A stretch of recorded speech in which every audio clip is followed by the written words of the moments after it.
but people are talking about Lamar Jackson versus Josh Allen for the MVP award. You know? Oh, wait a minute. I've been told we've been talking about that all year long, practically. In terms of their career head-to-head, this one is a rubber match, it appears, for the moment. Because the Ravens evened the score back in Week 4, the score wasn't even at all. As a matter of fact, it became uneven 4 minutes into the game when Lightning McQueen went ka-chow.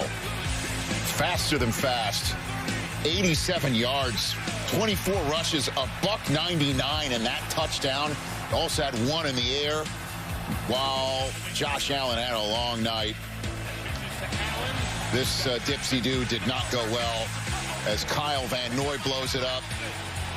Kyle Hamilton, it was the attack of the killer Kyles on Josh Allen there. 16-29, just 180 yards. Lamar took that turnover and turned it into points right away. 3 touchdowns on the night for number 8. This thing was going downhill from jump, as you saw.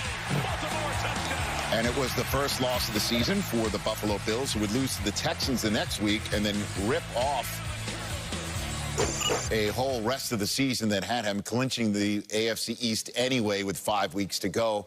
Now comes the rematch. What needs to be different, sir?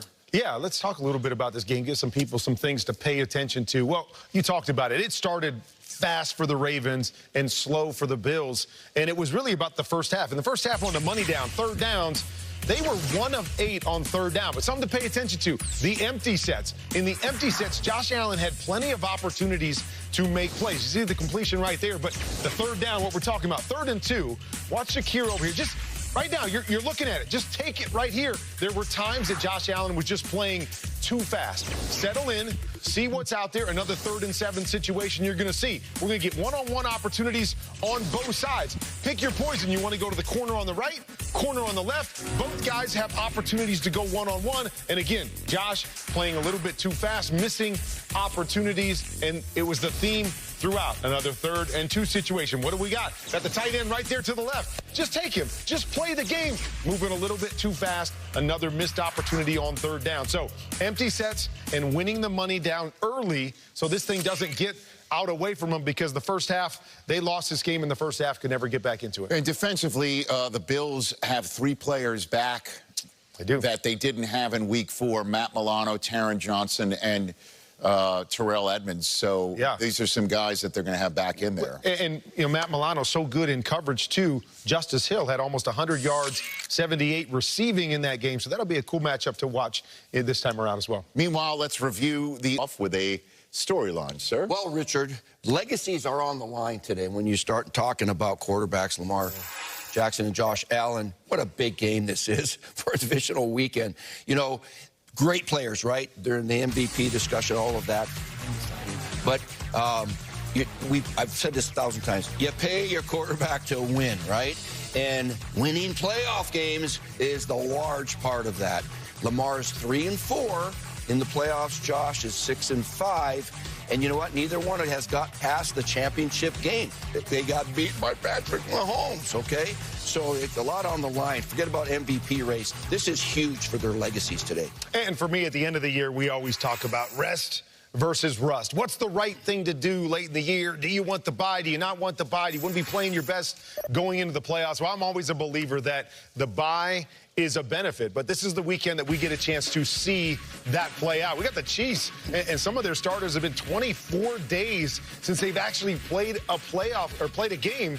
So how does that show up? Do they start a little bit rusty? Do they start slow? Or is this a benefit that they got to sit back and watch everybody else play, beat themselves up as they come into their house? So can't wait to see if it's the rest or the rust that pays benefits this weekend. Yeah, guys, and I'm looking at C.J. Stroud. We've all heard this phrase, in order to be the man, you got to beat the man. And last year as a rookie, C.J. Stroud's first ever game, he played against Lamar Jackson. Then in the playoffs, he goes up to Baltimore and loses to Lamar Jackson, where earlier in this season, he went to Kansas City and lost to Patrick Mahomes. I'm sure he hasn't forgotten what happened last year.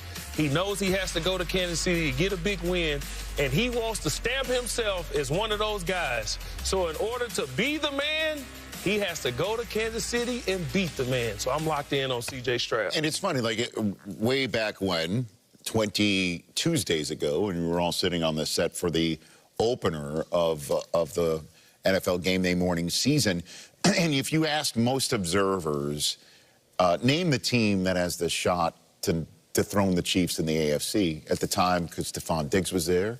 Tank Dell was coming off of an injury, but he's coming back. A lot of people pegged the Texans getting Danielle Hunter to add to that defense.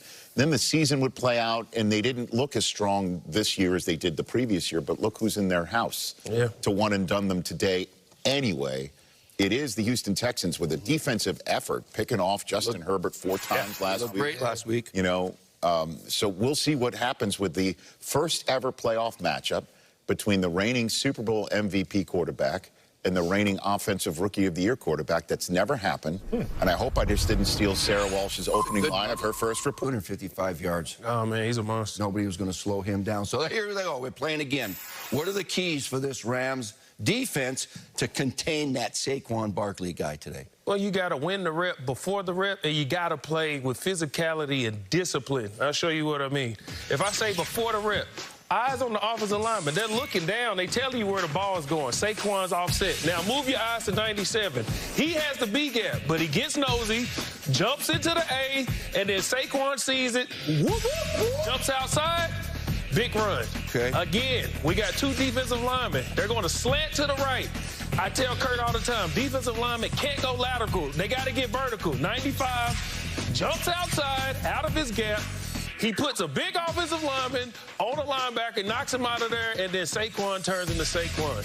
You cannot be undisciplined and not play with physicality versus this guy, because he'll make you pay. Big-time gap control in a game Absolutely. like this, right? And this front four over here, a lot of freshmen, sophomores on this Ram young defense, right? But to me, they've got to find a way. Everybody knows that they can run the football. They're second best in the league. They're 29th in passing. Some way, somehow, load up that box, load it up, invite the pass, and we'll see if Jalen Hurts in the passing game can get it done. Kurt doesn't know if they have a real good passing game or not. So you know what? They're going to find out today, because we got to load up the box. Otherwise, that Saquon guy's going to have about 200 again. Oh, yeah, he's going to have a big day if they Big don't. day. This is going to be a good one. Yeah. Absolutely. Giờ mình sẽ đi cắt 2 cái tờ giấy màu này nhá.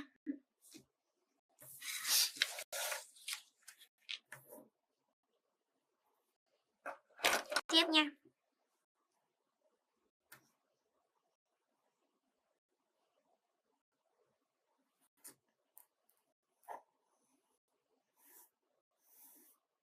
Giờ mình sẽ cắt cái hình tròn này ra nha.